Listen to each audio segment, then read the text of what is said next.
So, welcome to Jumbo IS and welcome to our lecture series called Daily News in Shorts. In this lecture series, we cover a particular day's current affairs within a short span of time within 30 minutes.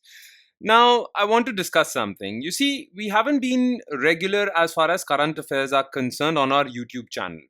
That was because of some technical reasons. But now those technical reasons are sorted and now we will be fairly regular. So you don't have to worry about your current affairs portion if you solely rely on us. You can solely rely on us for your current affairs dosage.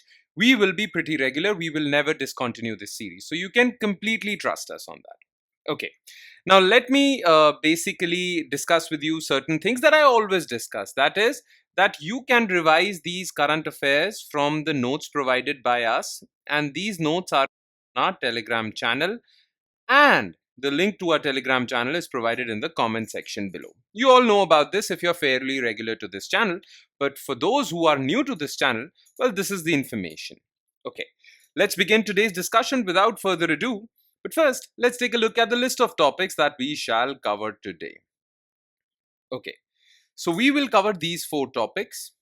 Number 1 is India revokes transshipment facility for Bangladesh. Recently, India-Bangladesh relationship has nosedived, especially after the ouster of Sheikh Hasina government. She was friendly towards India. But now, after the coming of Muhammad Yunus, India-Bangladesh relationship is not doing that well.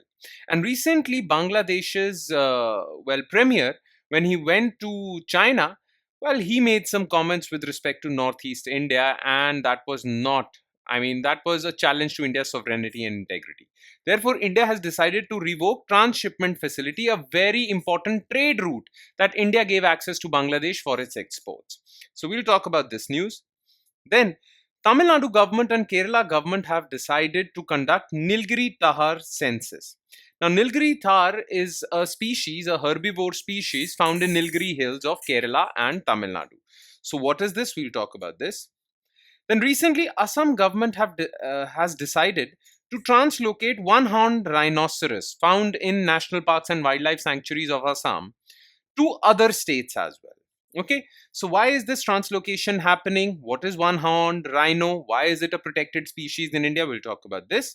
And in the end, we'll talk about an index released by Ministry of Panchayat Raj, which was Panchayat Advancement Index report. Okay, basically this index report gives score to more than 2.5 lakh gram panchayats in India and gives them a ranking. Okay, it also gives states ranking. Okay, so different states that are handling Panchayati Raj institutions, well, states are ranked also in this index. So this index is basically released to inculcate a healthy competition among gram panchayats. Okay, so we'll talk about this index. Okay, so these are the 4 topics that we are going to zero in our attention. Please give me your 100% and let's begin today's discussion with topic number 1, that is India revokes transshipment facility for Bangladesh. So first let's talk about what was in the news and then we'll talk about what is this transshipment facility. Okay, so India has withdrawn a key transshipment facility for Bangladesh's export cargo which could have far-reaching effects on the neighbor. Now what is transshipment facility? The thing is, when India and Bangladesh were having friendly relations in June 2020, India allowed Bangladesh to use its land custom stations for transshipment of export cargo destined for third countries, including Bhutan, Nepal, Myanmar. The thing is that Bangladesh exports a lot of textile products, right? And Bangladesh requires certain assistance when it comes to export. So India provided that assistance. So now under this transshipment facility, Bangladesh could use India's land route, okay, to ship or to export its textile products to Nepal, Bhutan and Myanmar. Plus, Bangladesh could also use India's land custom stations or India's land route to take its exports to ports in India like New Delhi Airport and Mumbai Port, Seaport, and then export its shipment to other parts of the world like Europe and all. So India was basically providing infrastructure to Bangladesh for shipment of its exports. Bangladesh gained a lot out of it. Okay, Bangladeshi exports increased and Bangladeshi's economy increased because of that. But because of the poor state of relationship between India and Bangladesh and the recent comments made by Muhammad Yunus, well, India has decided to revoke this transshipment facility. Okay. Now, there were other reasons for revoking this status, but the main reason, as geopolitical analysts have revealed, that it was because of poor diplomatic relationship between India and Bangladesh. Okay. Now, the purpose of this transshipment facility, what benefit did it give to Bangladesh? Well, it facilitated smoother trade flows. It reduced their logistics cost. Okay. Bangladesh had to have a good infrastructure to export. But after this transshipment facility, Bangladesh could rely on Indian infrastructure to export. Indian ports, Indian roads, right?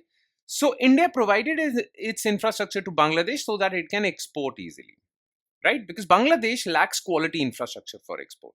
So this was basically to help Bangladesh when the relationship between the two countries was doing well. Okay. But now India decided to revoke this status. Now, what are the reasons behind this revocation? Okay, reasons for withdrawal. So, the main reason, as many analysts say, is diplomatic tussle. Okay, relationship between India and Bangladesh have not been going well since the coming of Muhammad Yunus. Okay, well, when Muhammad Yunus came to power, he said that he will conduct elections very soon, but those elections are also not being conducted, right? Many people are saying that Bangladesh's law and order situation is bad, minority rights are bad, anti-India propaganda is at its peak, and to top it all, Muhammad Yunus went to China and made some statements about Northeast India. Said that Chinese economy can penetrate Northeast India. Now, this did not go down well with the Indian establishment. Okay, so Bangladesh's growing proximity to China and remarks regarding India's Northeast. This was the trigger point, as many people say. But India was also thinking about revoking this status. Why? Indian textile industry was citing concerns. Indian textile industry was saying that because India is favoring Bangladesh's textile industry by giving them access to our infrastructure. Well, Bangladeshi exports have risen.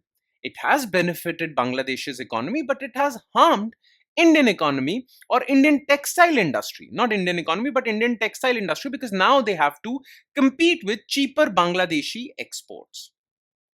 And the reason Bangladesh was able to sell these or export these textile items at cheaper prices was because Bangladesh could use good quality Indian infrastructure. If Bangladesh had to use its own infrastructure, which is of poor quality, then Bangladesh's transportation cost would have increased and they couldn't have sent or exported these items at low prices. So Indian textile industry has been lobbying for quite some time to revoke this transshipment facility, but Indian government, well, sacrificed its own textile industry for good relationship with Bangladesh when Sheikh Hasina was in power. But now, with Bangladesh moving closer to China, there is no reason for India not to benefit its own textile industry. Okay. Plus, Indian authorities have also said that because of Bangladeshi's consignment cargo, there has been a lot of traffic at Indian ports, Indian railways, which has increased freight costs and has led to congestion at these places, which is harming our own textile industry and other industries. So, with the withdrawal of this facility for Bangladesh, well, traffic at India's roads, railways, ports would get eased, and that would benefit Indian exports.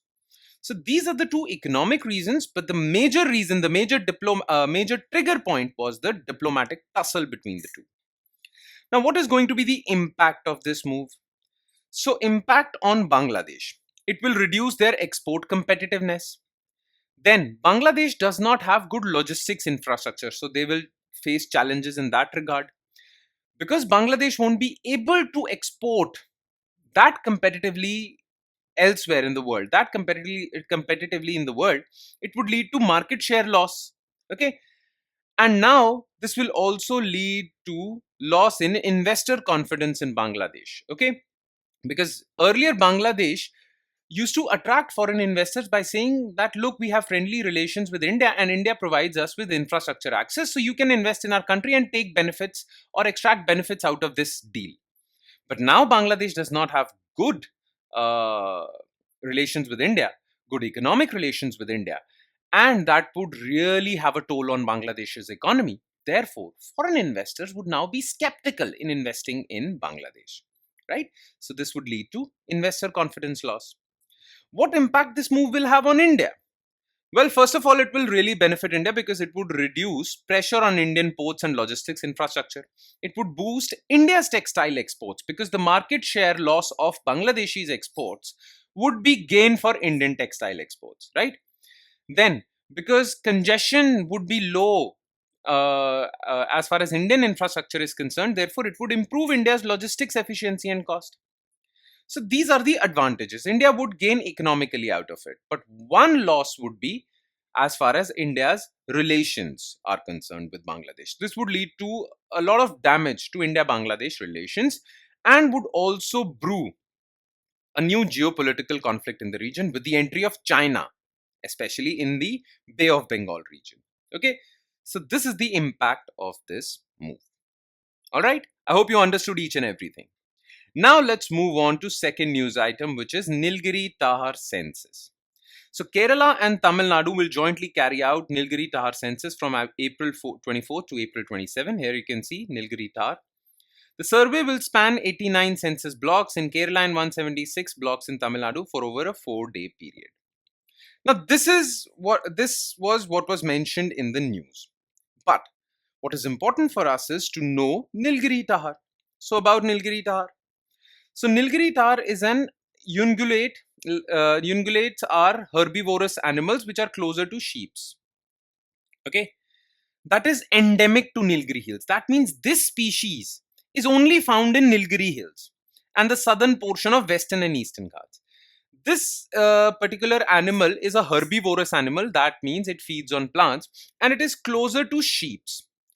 But it is only found, this particular species is only found in Nilgiri Hills and the southern portion of Western and Eastern Ghats. Plus, this particular species is found in higher mountains of Western Ghats, Nilgiri Hills. Okay, so it basically likes cooler climates.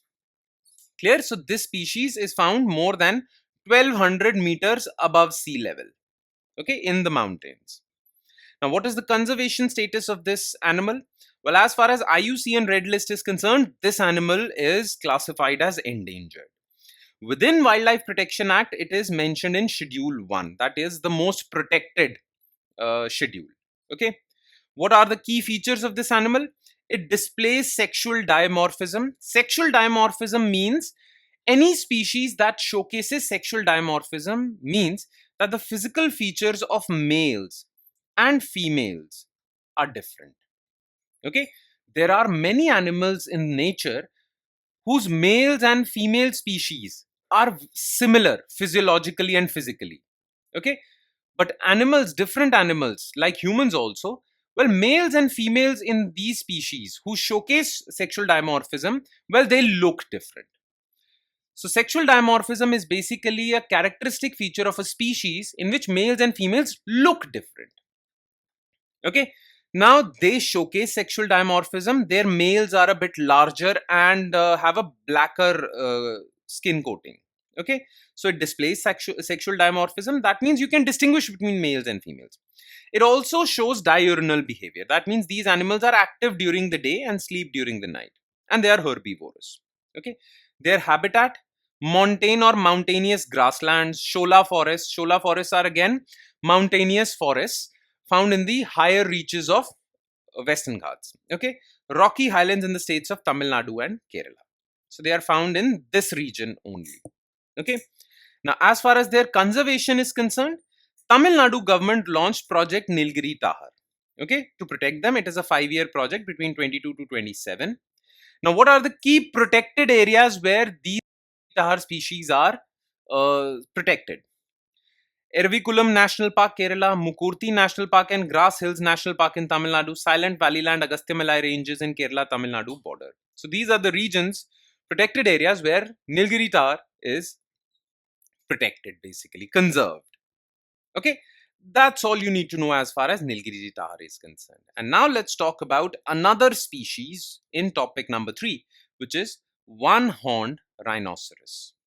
Okay, So Wildlife Institute of India has proposed a national action plan for translocating, that means transferring, one-horned rhino to reduce habitat pressure in Assam's Kaziranga National Park and Pabitra Wildlife Sanctuary through reintroduction in new protected areas across 5 states. So basically, most of one-horned rhinoceros are found in Assam. There are 2 protected areas in Assam, Kaziranga National Park, where the largest population of one-horned rhinoceros resides, and Pabitra Wildlife Sanctuary, where the second largest population of one-horned rhinoceros resides. Okay. Now, there are too many rhinoceros in these 2 areas. So, to reduce pressure, population pressure in these 2 areas, Wildlife Institute of India has proposed that we will translocate some rhinoceros from these 2 protected areas to other states as well. Okay, this is the idea. This is what we mean by translocation. Now, which are the 5 new states where these rhinos would be translocated? Which are these areas where rhinoceros from Assam would be translocated? Well, Dibru-Saikhowa National Park, Assam; Gorumara Jaldapada National Park in West Bengal; then Arunachal Pradesh, Valmiki Tiger Reserve in Bihar, Dudhwa National Park, Pilibhit Tiger Reserve, Katarini Ghat Wildlife Sanctuary in UP, and Surai Forest Range in Uttarakhand. Okay. Now, what is important for you is to know some information about one-horned rhino, right? Because questions might be asked in your prelims examination as well as mains. So, about one-horned rhino. So, the Indian rhinoceros, also known as greater one-horned rhino, greater Indian rhinoceros, Indian rhino, is a species of rhinoceros found in Indian subcontinent. So, rhinoceros is found in many areas, especially in Africa. But this one-horned rhino is found in Indian subcontinent only. Now, it is the second largest living rhino. Okay, so this rhino which is found in India is the second largest in size. The largest is in Africa. But within Asia, Indian rhino is the largest. Okay, with adult males weighing around 2.07 to 2.2 tons and adult females 1.6 tons. Their habitat is terai grasslands, where Himalayas end and rivers create swamps. Terai grasslands, alluvial floodplains, swamps, subtropical savannas. Their IUCN status is vulnerable, and important protected areas where they are protected. Well, Kaziranga National Park in Assam, largest population. Pabitra Wildlife Sanctuary in Assam, second largest. Okay, highest rhino density. That means highest rhino per square kilometer. Okay. Jaldapada National Park in West Bengal, Gorumara National Park in West Bengal, Dudhwa National Park in UP. So these are the 5 protected areas, key protected areas where one-horned rhino are protected, but their largest concentration is in, well, Assam. These 2 areas of Assam. Pabitra Wildlife Sanctuary, remember their name. Kaziranga National Park. Alright. That's all you need to know as far as one-horned rhino is concerned. Now, let's quickly shift our focus to the last news item of the day, the 4th news item of the day, which is Panchayat Advancement Index report. So, in a significant move to strengthen grassroots governance and track rural progress, Ministry of Panchayat Raj has launched first ever Panchayat Advancement Index baseline report for financial year 22-23. Okay. So, in this Panchayat Advancement Index, Ministry of Panchayati Raj will measure the performance of 2.5 lakh gram panchayats, and their performance shall be measured across 9 sustainable development goals. Okay. Now, based on their score, okay, so they will be given a score from 0 to 100, and based on their score, they will be allocated 5 categories. Okay. Panchayats that receive 100 score, okay, will be in achiever category. That means they have achieved all the 9 sustainable development goals.